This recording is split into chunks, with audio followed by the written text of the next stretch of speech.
The Dark Gods have arrived in 10th edition. So what's changed?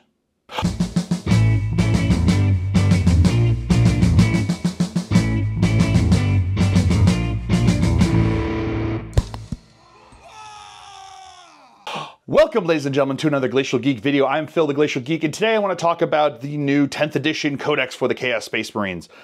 Generally, just get off the bat here, I'm pretty happy with it. I think that they didn't change anything that didn't really need to be changed, and I think that the changes that were made were pretty slight, and then they gave you a whole bunch of different options for the different detachments.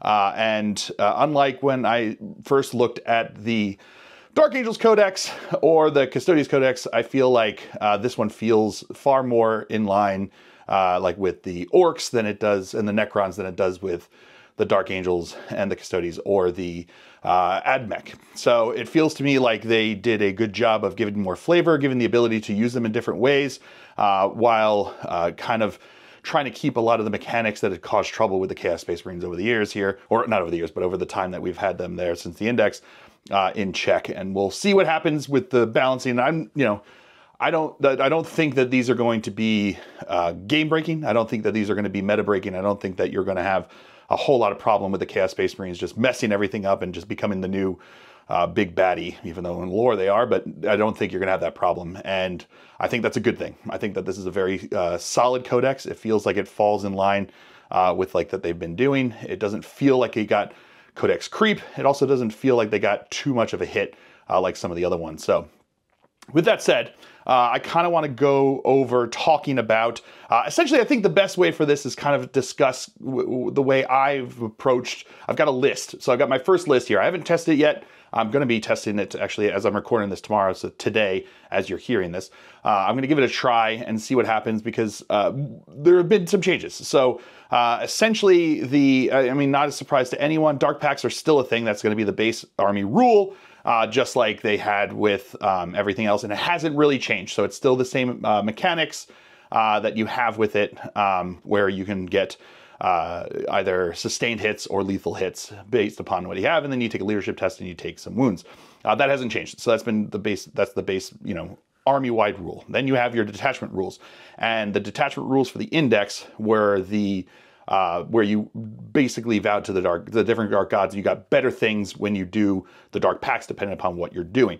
That is still a thing, but it is a separate detachment that's going to be its own thing. So it's not every Chaos Space Marine thing has to do that. Now that's a specific detachment that you can still use, and I still think is strong.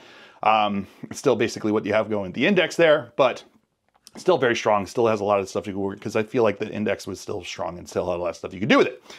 So with that said, they have a bunch of other different detachments. They have ones that actually work. So before I get more into that, I know I'm trying to keep it all together here, but one of the biggest changes, I think, between the Index and the Codex is that you now have this division between the Astartes and the Damned. And the Damned are basically anything that's not a Space Marine, or a vehicle. So you basically have all of the cultists, be they a cursed cultist mob, anything that they have there, and the Beastmen and the Traitor Guard and those kind of things, they're called the Damned. So it's basically just humanity or quasi-humanity, depending upon what you want to call the Beastmen, the Beastigores or whatever. Essentially, they're just the Damned. So they've like sold their soul to the Dark Gods, but they're not like Space Marines. And so the Astartes, depending upon different detachments, you get different abilities or different benefits from that. So there's a detachment that very specifically leans into the Damned. So you get the ability to kind of like get like a super pact, where you're having like -1 to your leadership, but you get an extra stuff that you can do with it. That seems to me to be more about just like bodies on the table and going out there. So sort of like their version of a green tide is like like a cursed tide. So you have that going on there. And then a lot of the other ones go into specifically what they're dealing with. And the one I'm going to talk about today is Veterans of the Long War detachment. To me, it feels strong, and I'm not sure if that's just it feels strong because I'm used to what they're dealing with here, or if it's it has play. And I think it does have play because at its core, the Codex is still what the Army does, which is a lot about kind of close combat and into bodies punching things in the face. You still have strong things like Forge Fiends and stuff like that. And there's ways to get some heavy shooting, but they feel very much close combat-y.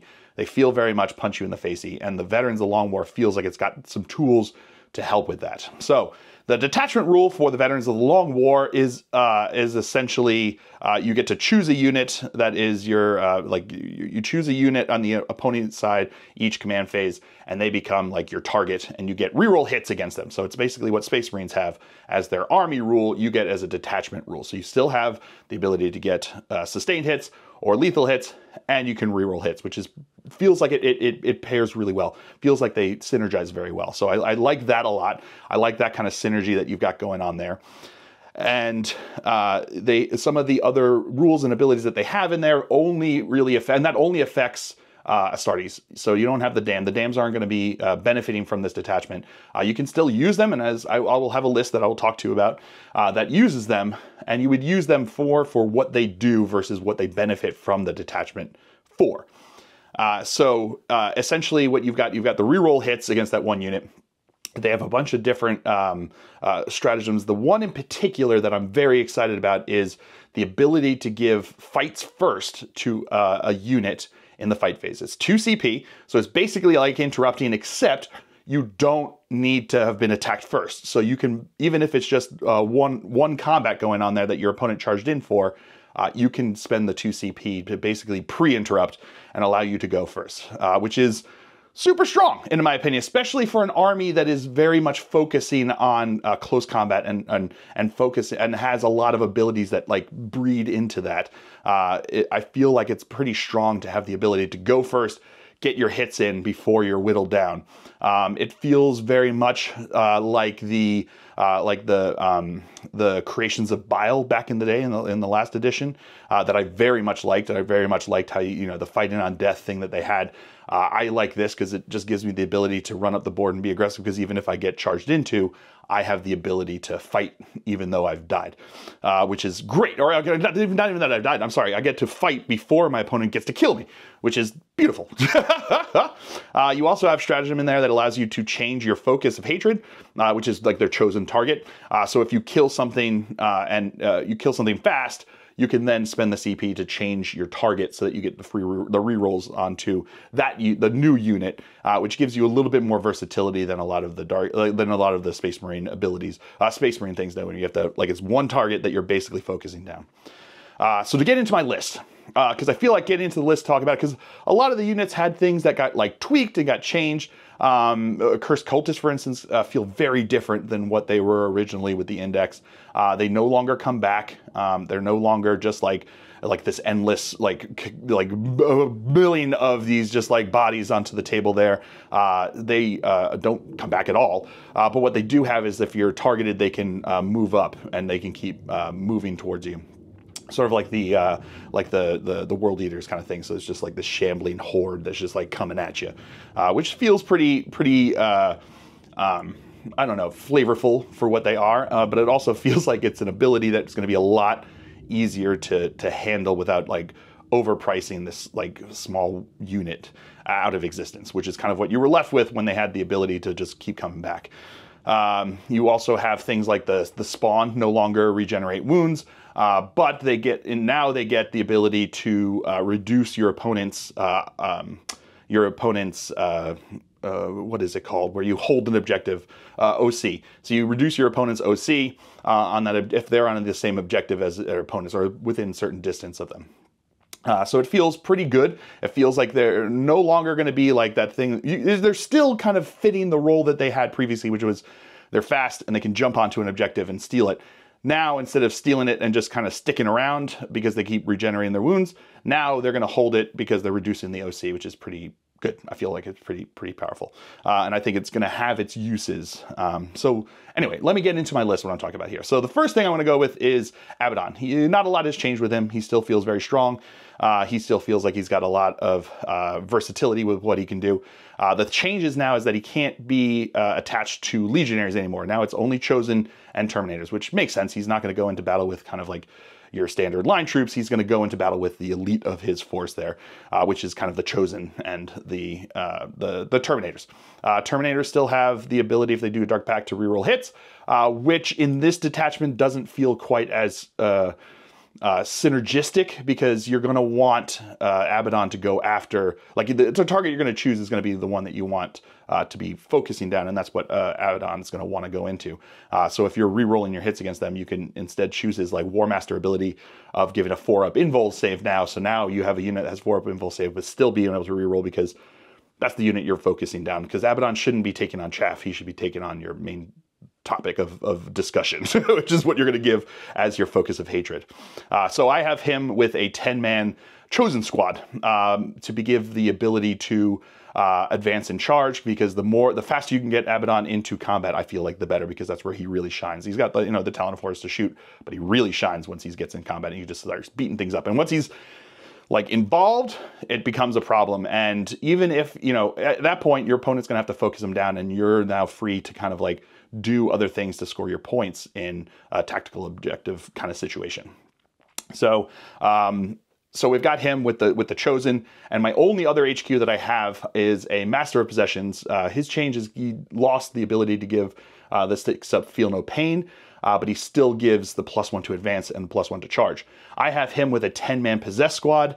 Their change is that they get the devastating wounds once per game, which is rough, but they still have a lot of attacks, and at that point they are something that you're either focusing on them or you're focusing on Abaddon and his Chosen, and pick and choose which one you want to focus down.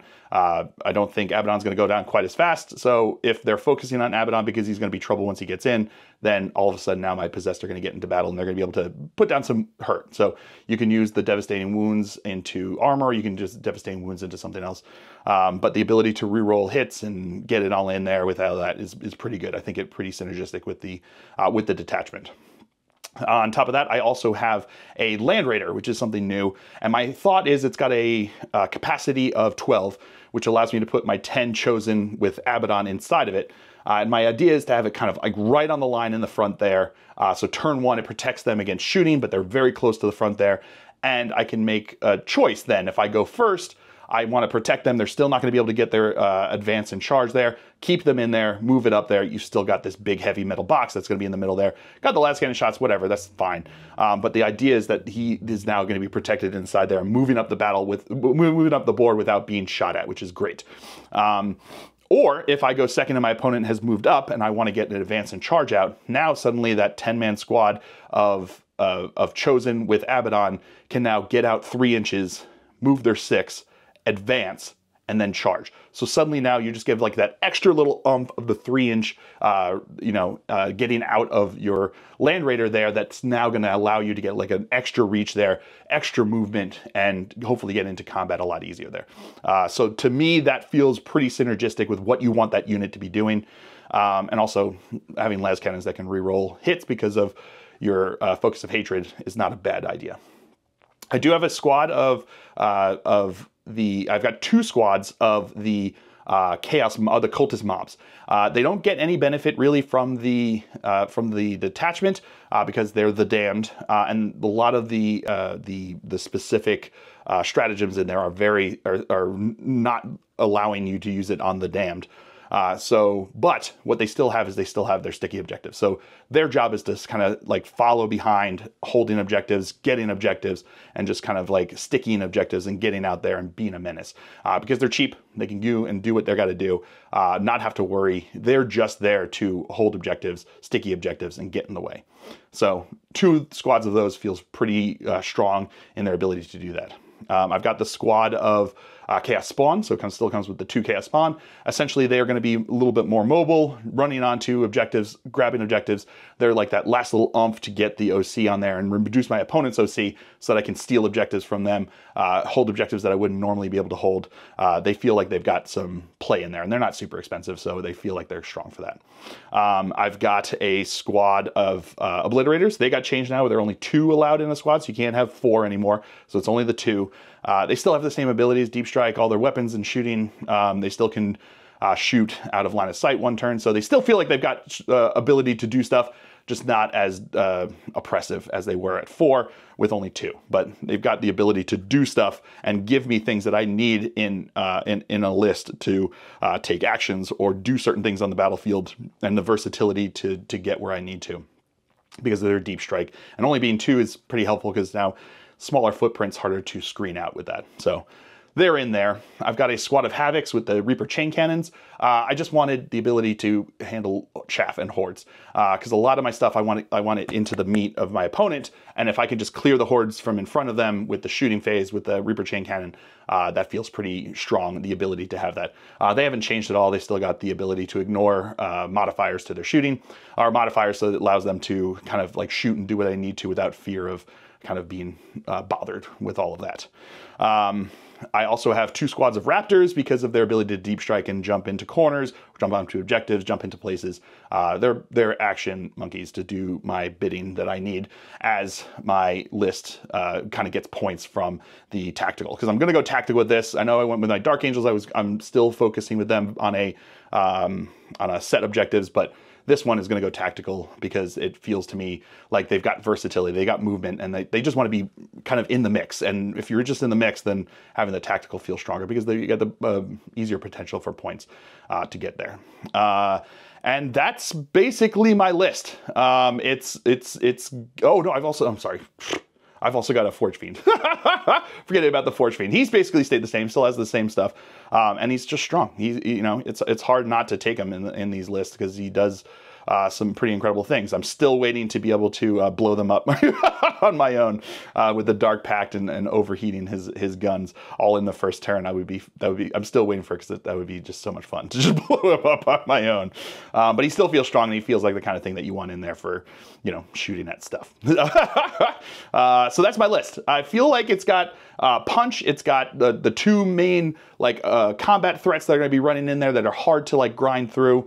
And I think that they are going to have legs, and they've got the ability to do objectives, the ability to do things that I need on the table to win by points. And it's got strength to be really get into the teeth and mess with my opponent's ability to score points, which is great because most armies don't want to be engaged in combat. And if you've got your units engaged in combat with them, they're not going where they need to be. They're not doing what they need to do, and they're not scoring the points. Hopefully, that's the plan.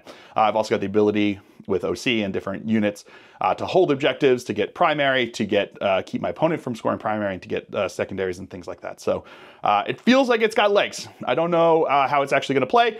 I will certainly probably tell about how it goes with that, but it feels strong and it feels good, and I certainly feel good about the Codex.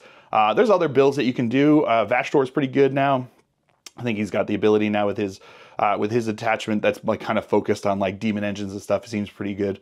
But it does feel strong. It feels like it's got the ability to do stuff, which is going to be fun. It doesn't feel like it's hampered. It doesn't feel super weak. It feels like it got basically a side grade with some more options from the index, which is great. I feel like that's a pretty good place to be. It's a place that I'm happy to have them, and it's not a place that leaves me feeling disappointed that I'm trying to figure things out. I'll tweak and do different stuff, but I made this list and I was I feel pretty confident it's going to be able to do what I think it's going to do. Whether that wins or not is to be seen. But I feel like I'm not going to be kind of hampered by the book. So let me know down below what you think. The information's kind of getting out there. You're going to be picking up your book for your army, or if you've seen some stuff, if you're worried, if your main opponent is doing Chaos Space Marines, if you're worried about them being able to run certain things at you. Let me know what you think about the new book. Let me know what you think about my list. Let me know what you think about my thought process behind the list, and we'll keep that conversation going down below there. I appreciate all of you very much, and in appreciation, if you go and decide, I am a member of the Army Painter Factory team, as I am always made well aware, and they have allowed me to share a code. If you go to the Army Painter, you will get 5% off with the code down right here, and if you are part of my Patreon, you can have a code in there that will give you 10% off. So we got that, managed to negotiate that with them, and I'm pretty excited about the ability to get those discounts for you guys, because without you, I don't have a channel, and without you, we don't have a community. So I'm very thankful for all of your watches and all of your support, be it on Patreon or here, liking, commenting, and subscribing, and just the encouragement. It makes me feel good. And I know that I try to bring all of the the good feelings to this hobby, because it's a hobby and we should be having fun with this hobby. And if you're not having fun with this hobby, then you know, you gotta figure out why and either make the changes necessary, or you know, maybe it's not for you. And that's and to me, we need to look at how we can make this hobby for us and how we can make this hobby for as many people as possible and find the joy in it, because that's what it's about. It's a hobby. It's meant to be fun and enjoyable and not, you know, not rage-inducing. So I hope you guys have all enjoyed this. I certainly have. I have been Phil, the Glacial Geek, as always. And until next time, stay safe and have fun.